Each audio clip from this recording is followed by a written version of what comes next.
Okay guys, so sa previous na video is naputol lang ano kasi nag-run out of space yung device ko. Ganito talaga yung ano niya. Yung medyo na yan sakit na. Mag-run out of space. So continue na lang go guys, no? Sorry for that. So bali diri take note tuod no na ang F, M tsaka yung C, di ba? Mo ni atong C. F, M and C are always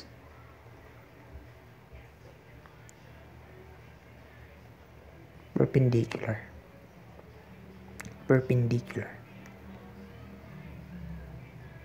So they are always perpendicular. So pasabot kani siya kaning C diri is always 90 degree. So kung mag-theta diri so kana siya 90 degree. Kung mag-theta diri di ba? 90 degree. This one is also 90 degree. This one is also 90 degree. So klaro no? So always 90 degree sa yan atong pagka-plot. So kung 90 degree na siya, kung mo ni siya atong FM and this one is atong C no? Di ba? Kung kani siya is 90 degree. So kung ato gyapon na siya tuyukon by 90 degree is 1. So pasabot kung theta ni siya, this will be also theta. So that's why theta is also theta, no? So manang mag-equal ni sila duha. 'Di ba? Sa geometry. So at least klaro na ta dira na ano yan ang atong kwan. Pero anyway, ang atong i-consider diri nga part is kaning most stress section. Katong layo sa centroid, layo sa Ginoo ng mga tao. So mo tong pinaka-stress. So kana lang ako i-consider. Okay, so considering that one, so I have this bolt.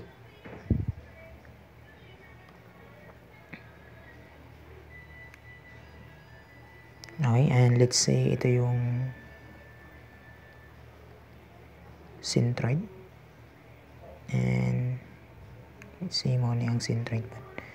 So mo ni ang iyang C, di ba? So ang C ani is 104.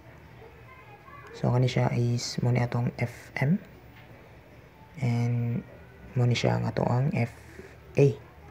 And ang FA na to is 0.00318.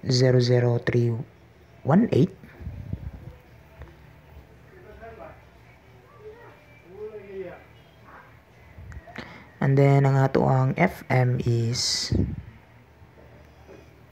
0.001317. So kopyahan na lang ako na.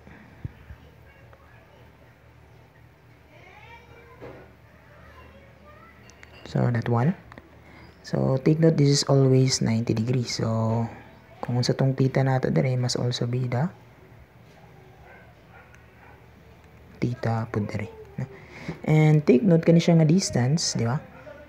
Kani siya nga distance is kung balikan nato itong atong mga diagram, itong una, di ba mamani siya?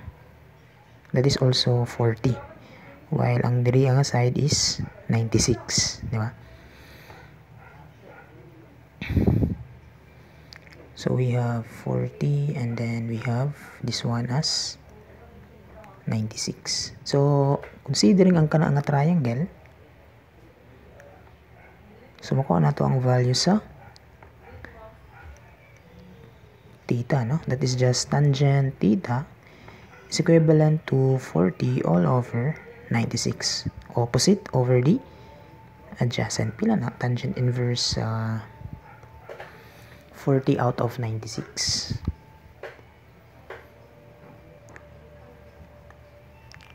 Tangent inverse. Where is the tangent inverse of 40 divided by 60? Ay, 96. 22.62 degrees. So our theta is 22.62 degrees. So ano siya is 22.62 degrees.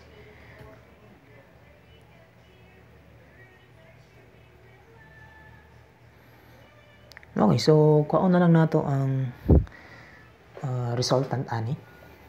So muna to atong gamitan as the shear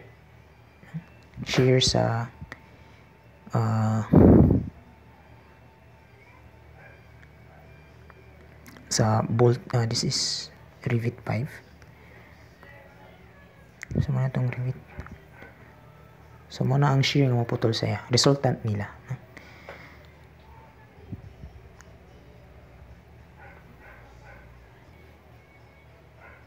Okay, so pwede na lang nato kuhaon tong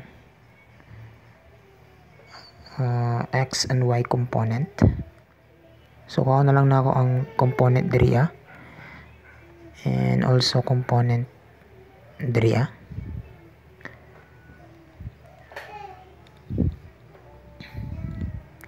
So muna akong fmx and this will be my fmy. So fmx ang iyang c will be the cx and fmy ang iyang c will be the cy. And ang resultant sa cx and cy is kaning c, diba? C is the resultant of cx and cy squared. So bali diri this is 0.001317 sa p cosine theta. So pila na? So 0.001317 cosine of 22.62 times p, and diri apod is we have 0.001317 sa p sine theta. So we have 0.001317 sine sa 22.62 then p. So na tayo value sa fmy. So we have pila ka na. So this one is 0.00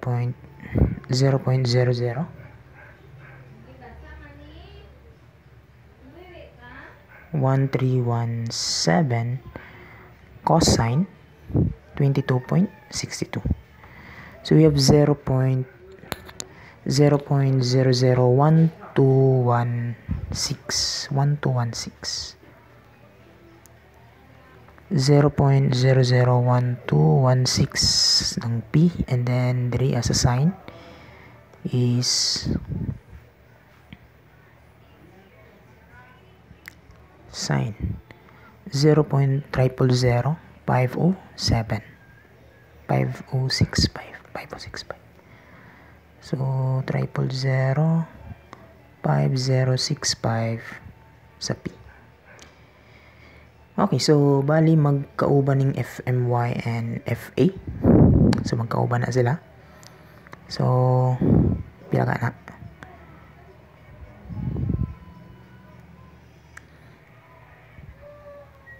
So by summation of forces along x, so natay fmx 0.001216 sa p, and then summations of forces y, so natay fa and fmy. Stress pala din na, no? So i-assume na lang sana ako as force, though stress na siya. So 0.000318 sa p plus 0.005065 sa p. So nanatay total of 0.000318 plus 0.00005065. Tama ba? 0.000318 and 5065. 0.008245. 8245 sa p, and we have 0.00. So okay na ni siya, na? So masolve na nato ang resultant ani, na? Pila nga. So our resultant shear for bolt pipe or the most stress section is 0.001216 sa p squared plus 0.008245 2.45 sa P squared. So, na tayo shear or resultant shears sa most stress na bolt. So, pila na siya? We have square root sa 0.001216 ba ito? And 0.00008245. So, we have 0.001469. 1469.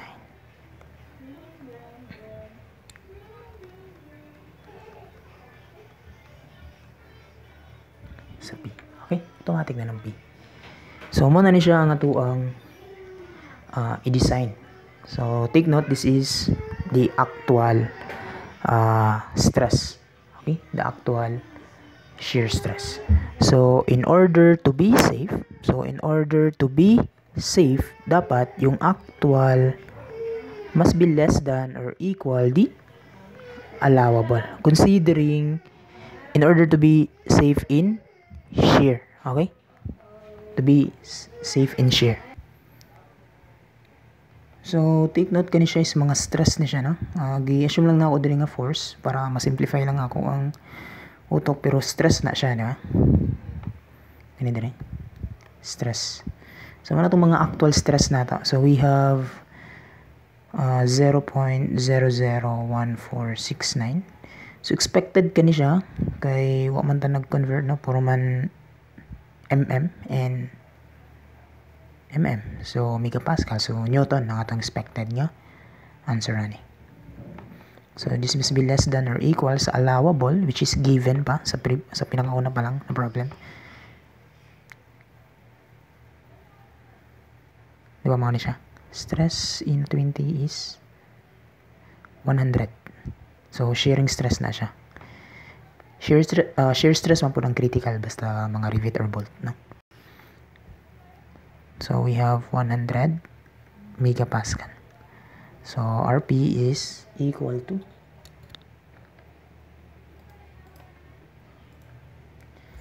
we have 68073.52 Newton, or that is just 68.1 kilonewton. So, mo na siya, diba? In terms of shear. So, karon is i-consider nato ang bearing sa plate, no? Kay naghatag man pud siya og shears, allowable bearing, no? Considering yung bearing sa plate, kay naghatag siya og allowable na 200 megapascal. So, kung wa siya gihatag, so automatic mo na to ang atong answer. Kung wa siya gihatag, pero this time is ginahatag mo na to. Pero sa actual design is kailangan nato siya i-check every possible na mag-fill dere, no? Either it could be sa plate, could be the bolt, or ang flange dere sa connection, no? Ang connection dere sa column flange, no? Yan na. So, kailangan doon na i-check tanan, no? So, mga possible na mga failure. So, next is we need to consider yung bearing sa plate. So, this time, for example, mo na ito ang bolt 5, no? So, this is the most stress na bolt. So, na natay F5, no? So, pag mayroong tag-bearing, katong mainit ang ato ang plate, no? Pero atong gina-consider ana is ang projected area sa bolt. So, considering lang ta sa stress na bolt lang. Diyan. Siya lang atong i-design. Then, the rest is, siya na din atong standard.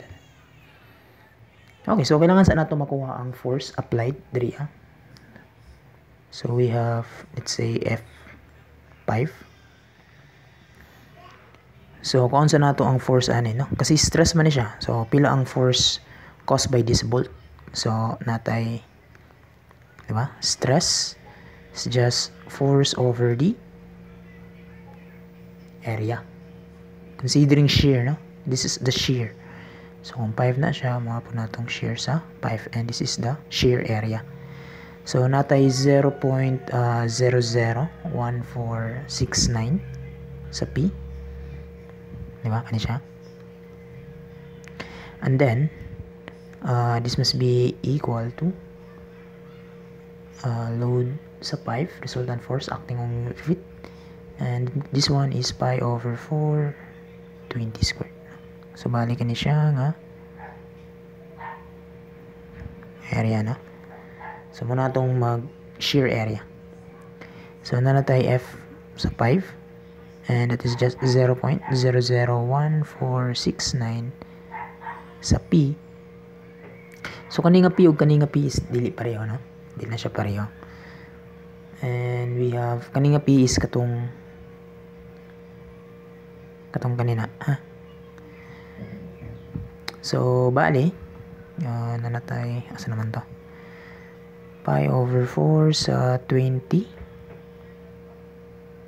squared. So we have now the F5. So compute na ako. So this one is pi divided by 4 times 20 squared. Yes, syntax. So I have 0.4615. 0.4615 sa P. So in order to be safe in bearing,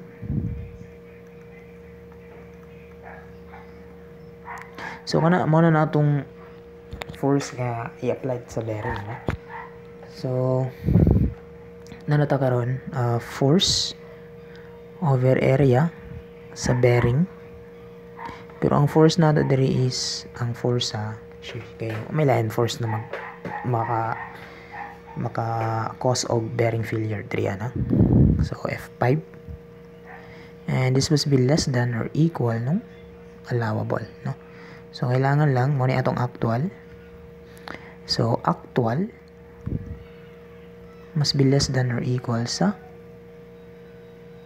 allowable. And alam nato, kabalot na nga ang allowable in terms of bearing is also given, no? Which is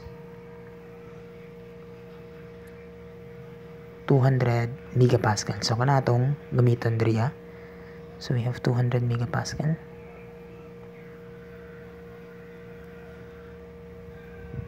So this one is 200 megapascal. So we have a 0.4615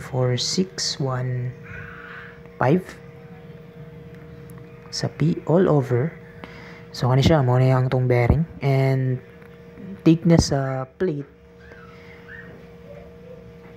ay ano kung nambutang ba na ako.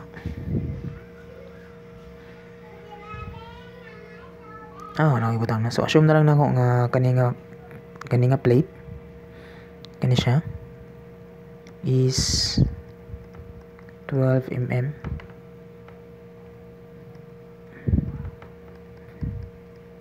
Thickness niya, no? 12 mm. So let's say 12, and then mura siya strength of materials lang, no? So this is 12 and this one is 20, which is equivalent to the diameter of the equivalent lang siya sa diameter, no? Diameter sa rivet, which is also 20. So 20 po na. So ang area sa bearing is 12 times 20. So now we have 20 times 12, and this must be less than or equal sa 200. So take note, naka mm and newton na ito ang units. So expected, I have the value of P. Kumpitin sa na ako alpha x all over 20 times 12 alpha equals sa 200. So shift solve. So we have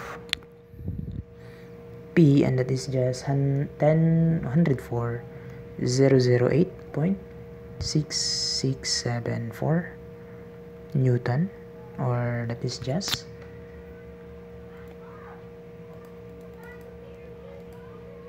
104.09 kilonewton. Okay, so karon is ang iyang gipangayo is unsa daw ang safe value sa P, and nakuha nato in terms of shear is, so safe safe value sa P will also be the maximum value, maximum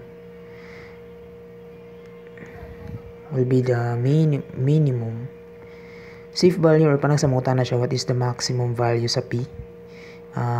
Ay magkalipat na di na siya pagmiyon siya what is the maximum value of P, no? So ayaw pagkawala sa maximum na word. Pasabot lang nga niya is ang safe, no? So maximum, so motong murag allowed nga value sa P. Pero imong piliun ana in terms of numbers is ang pinaka gamay nga value. So minimum value sa shear, which is 68.10. This is shear. And sa bearing is 104.009. And this one is bearing. So sa bunawa, pag mayroon siya maximum, what is the maximum value or the maximum safe value? Kato ng pinakagamay nga value in terms of numbers. So ilang kawala, ha? So masyag minimum pa na. So ang mag-govern is will be 68.10. So thus we have 68.10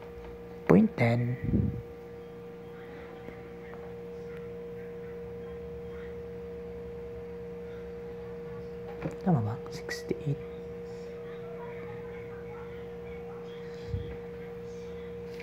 Okay, so type mo niya akong reference. So 68.10 kilo niya. So nag-govern is ang shear failure. So mostly shear man dyan, na. Pero sa mga software is ginakuha na ito ang demand capacity ratio, no? So anyway, mura magyapon na siya, no? In conventional. So we have 68.10. So, and this will be the final answer. Okay, so I think that's it, and see you in the next video. Thank you.